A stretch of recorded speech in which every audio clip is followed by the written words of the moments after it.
O nga pala, alam niyo naman ako, di ba? Alam niyo ako na talagang sharing is caring ho sa akin.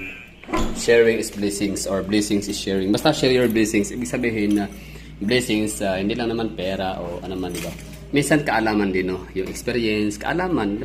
Meron tayong mga discoveries. So, dito pala sa Katiklan Airport malapit, may mga hotel, may mga lodging houses, inns, na malinis, disente naman. Ito pala siya, 1,999 pesos. Okay?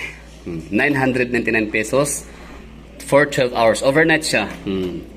Ano siya, may kasamang breakfast naman, no? For example, good for I don't know kung pwede tatlo, pero good for 2. So breakfast, meron silang kasamang breakfast, good for 2, tapos 999 pesos ang stay dito. So for example, ako magche-check-in ng alas 7 ng gabi, gawa nung alas 7 naman umaga ng aking flight.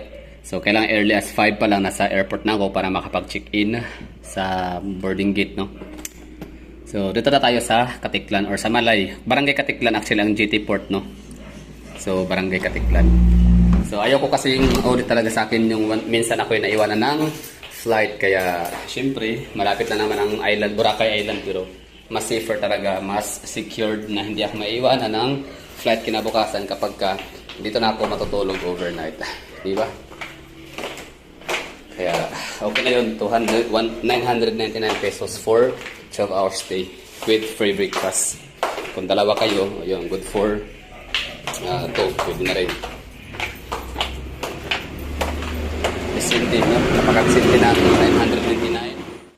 So yun na nga, no, for today's video is sharing ho tayo ng experience. Bali one time kasi nung pumunta ho tayo ng Boracay Island is hindi na ako nag-book sa mga hotel kasi nga mahal ang hotel, like nasa 3,000, 2,000 pesos, no.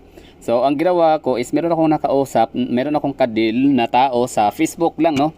Bali ang kanyang offer is 500 pesos per head, air conditioned, sariling kwarto. Pero yun ay boarding house lang ha, hindi siya talaga hotel, no, hindi siya transient inns or lodging house. So in short say, hindi ho siya registered sa LGU, no, na business, kasi parang kwarto nga lang yun, parang inupahan niya yung kwarto na malaki, tapos nag-accommodate siya, no, ng mga nagpupunta sa Boracay. So ngayon ang ginawa ho niya is yun na nga, bali tinanggap niya yung bayad ko. So ako naman, akala ko walang problema yun, okay na yun. So the moment has arrived, no, dumating na ako ng terminal sa my GT port, dahil nga ako itatawid na ng isla ng Boracay. So that's 12 midnight or mag-aalaw na madaling araw. Kasi galing ako ng Iloilo noon, tapos nag-bus lang. So it's 6 hours, no. Tapos cutting trip pa. So medyo natatagalan. So ngayon pala, so yun, doon nalaman ko, experience ko yun na something to be shared, no, sa inyo, na kailangan pala pag pupunta ka ng Boracay is kailangan mong secure ng accommodation talaga na legit, no. So ngayon pag punta ko doon sa my terminal is hiningin ako ng valid ID, tapos nagbayad ako ng terminal fee, tapos pamasahe para sa bangka, tapos environmental fee. Pagkatapos hiningan ako ng kinuha yung aking pangalan ng aking accommodation or hotel, no. So wala akong masabi. Ang sabi ko is kasi wala masabi, sabi ko doon lang ako pupunta sa ganitong tao. Sabi niya, sir, hindi po pwede yun. Kailangan mong kailangan talaga hotel or lodging house or inns or travelers in, mga ganun, no? Kailangan yung legit ho talaga. Sabi ko, tapos tinawagan ko yung mama. Sabi ko, sige, tika lang ha. So tinawagan ko yung tao, tapos sabi ko sa kanya na hindi naman pala pwede. Akala ko pwede. Bakit mo tinanggap yung bayad ko? Kasi yung 500 pesos for 6 days yun, no? So that's 3,000 pesos. Pero hindi naman ako nagbayad ng full, so parang 2,000 pesos lang down payment, no, partial ba. So ang sabi naman niya is sir, ganito na lang gagawin mo, pasensya na at hindi ko nasabi sa'yo na hindi pala talaga makakapunta ng Boracay Island ang mga turista kapag walang ma-declare, no, na staycation, walang ma-declare na transient inn accommodations hotels. So kailangan meron ho talaga. So ngayon ang gagawin mo na lang nito para makadiretso ka, makatawid ka, ay sabihin mo na lang na local. Oo, hindi ka turista, ikaw ay local, galing kang Malay, tapos meron ka lang transaction, meron ka lang ihahatid or anything, no, na transaction. Sabihin mo lang meron kang ihahatid, i-deliver dito sa Boracay Island, tapos kinabukasan balik ka rin ulit, no, sa isla. Tapos ako nang bahala sa iyo kinabukasan na gagawa ng paraan para pwede ka nang pumasok. I mean magstay ng 6 days, parang ganun. So sabi ko parang hindi, so sinubukan ko yun, yung sinabi niya sa akin is sinunod ko, no. So, hindi pa rin siya nag-workout. So, sabi ko sa tao, sabi ko, wag na lang, naka-stress, hindi talaga pwede. So, parang nagsisinungaling na nga tayo dito, tapos hindi pa talaga pasok. So, hindi na. So, parang grabe yung abalang ginagawa mo sa akin, pinaasa mo ko. Kumbaga, ano ba, hindi mo ko binigyan ng tawag na ito, parang hindi mo ko in-inform na maaring mangyayari yun, no? So, hindi sana, i-prepared ako. So, ngayon, ang mangyari nito, hindi makakadiretso ng isla.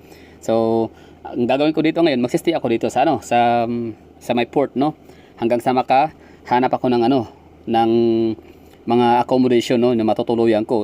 Mag-aalaw na. So syempre tulog na yung mga host, no. So buti na lang talaga is meron pang active, no, na host na nahanap ko, nakausap ko sa Facebook. Tsaka yun, 1,300 pesos, which is napakaganda kasi kwarto siya na concrete, air condition, hot and cold shower.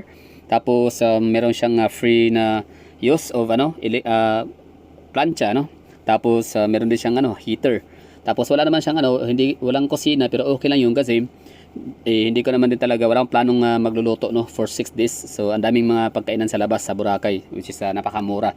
Kung ayaw mo dun sa mga buffet na tagto 250 pesos, meron namang mga Jollibee, meron namang mga Chowking, mga McDonald's na napakamura.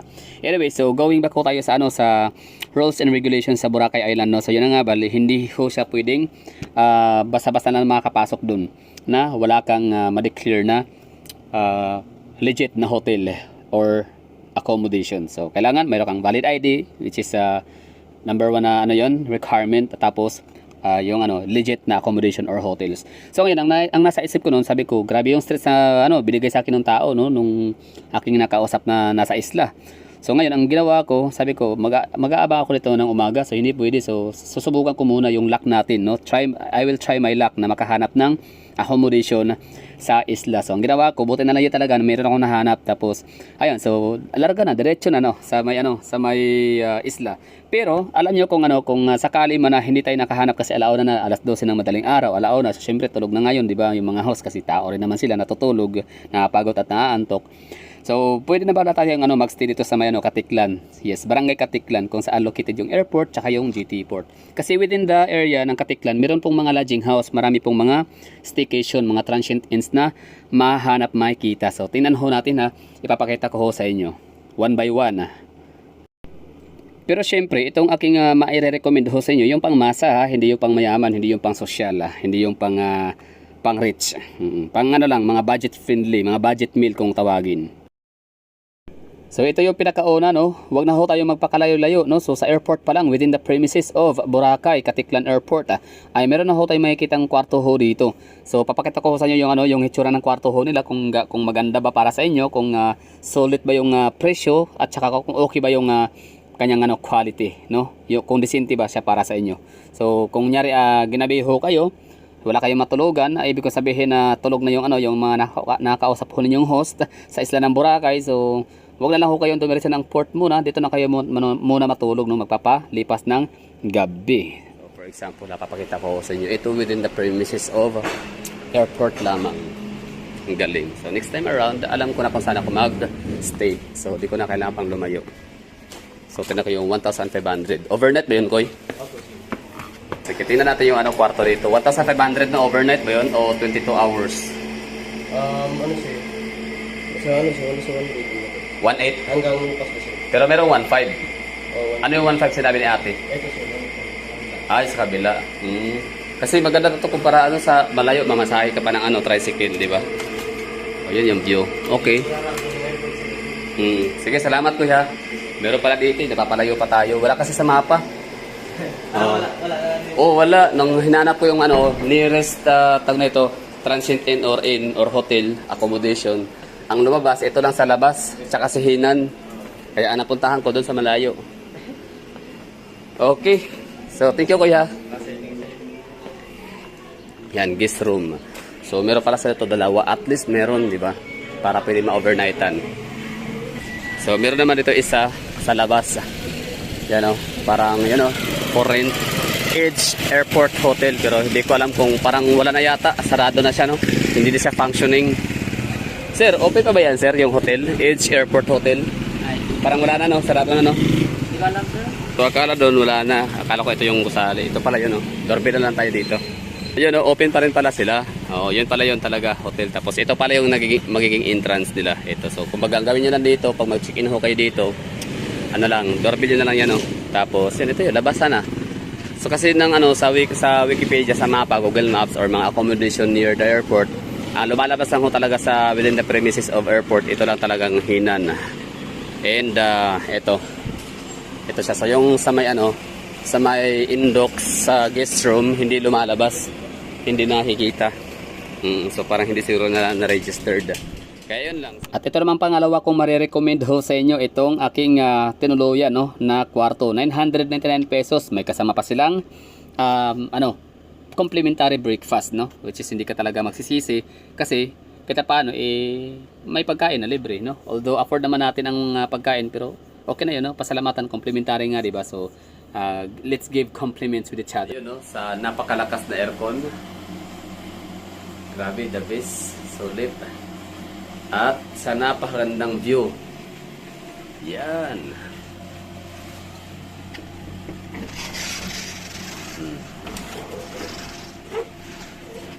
Diba? Ang ganda pa ng view. So ito yung view na makikita mo rito. Mayroong lighthouse. Yan na ilaw-ilaw yan. Siyempre lighthouse yan eh. May lighthouse. Tapos mayroong Boracay Island. Yan. Oh. Siyempre, tapos na tayo sa Boracay Island, gawa nung hindi tayo pwede dyan maumagahan, baka malate tayo sa ating biyahe. Mas maganda yung malapit na lang. At saka may nangingisda pa, oh. Yan, oh. Oh, yun, ito yung almusal. At ito naman yung kanilang complimentary breakfast.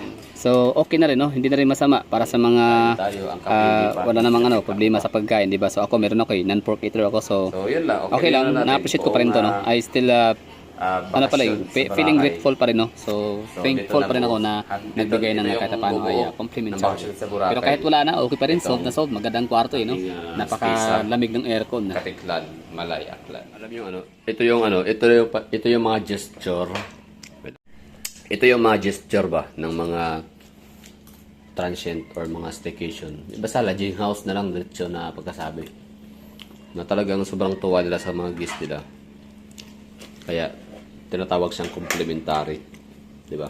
Pasalamat na nagkaroon sila ng guest, pasalamat. Kumbaga parang pinapahalagahan, complimentary, o ano pa ba tawag diyan, anong term o anong pagkakaintindi natin sa mga complimentary na 'yan. Basta 'yun, parang happy sila kasi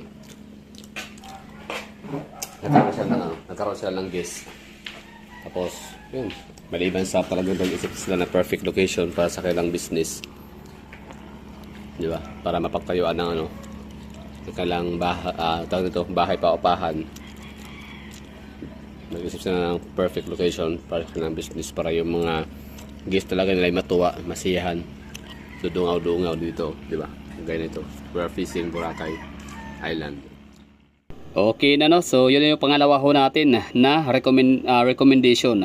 So ang pangatlong recommendation ay dito lang din malapit sa may GT Port ho talaga, no? Malapit lang, ilang tumbling lang talaga. So terminal pantalan na ho talaga sa kaya ng mga bangka patawid sa isla. So syempre ang tanong ho ang sa video, nasa caption, nasa ating title is saan nga ba makita ng mura at magandang hotel dito sa Katiklan Airport malapit. So yun, bali pagkababaho na yun ng GT Port galing sa Boracay Island, meron ho kayo makikitang Mang Inasal. Yan. Pagkakalam ko dito sa Katiklan, Barangay Katiklan, isa lang yata ang Mang Inasal dito, no? So yan ang Mang Inasal ho yan. Tapos sa tapat ho niyan ay Mercury Drug. So yun po yung pinaka-landmark ko lang humahagala, ha. Mang Inasal and Mercury Drug. So itong lugar na do, makakatulong ho to sa inyo, no? Oh. Makakatulong siya para sa mga kagaya natin na mga lagalag, tapos syempre ayaw maiwanan ng flight. O di kaya, baka kayo ay makakarating dito ng gabi na, galing kayong Iloilo or Manila or kung saan man banda kayo ng Pilipinas. So, siyempre, wala pa kayong nabook na, for example, wala pa kayong nabook na accommodation sa Boracay Island. So, pwede kayo dito mag-stay muna for the meantime, overnight. And vice versa kapag kayo naman galing sa Boracay Island at mag-aantay ng flight kinabukasan. So, pwede kayo dito mag-stay. Yan, o. Ito yung name, ma'am, no? Ito, no? Ito yon. Opo, sir. Ayan, ayan, Jong. Hanapin nyo lang o Jong's information, tapos number, number ito. O, tawagan nyo lang. So tumatanggap sila ng ng reservation fee para ma-reserve yung inyong kwarto, panigurado. Short time, overnight, free breakfast, open 24 hours, and yan, number ho nila. Tapos, pagkain naman, may mga nightlife ho dito, marami. Sa yung mga chillax, so ano pa yun. Hindi ko napuntahan yun, pero marami dito. Tapos, marami tambayan dito. May mga kainan dito, malapit lang, mga Inasal, Andox, tapos Mercury Drug. Kunyari, kakabaga kayo ng tiyan, so merong mabilhan gamot. Yan lang.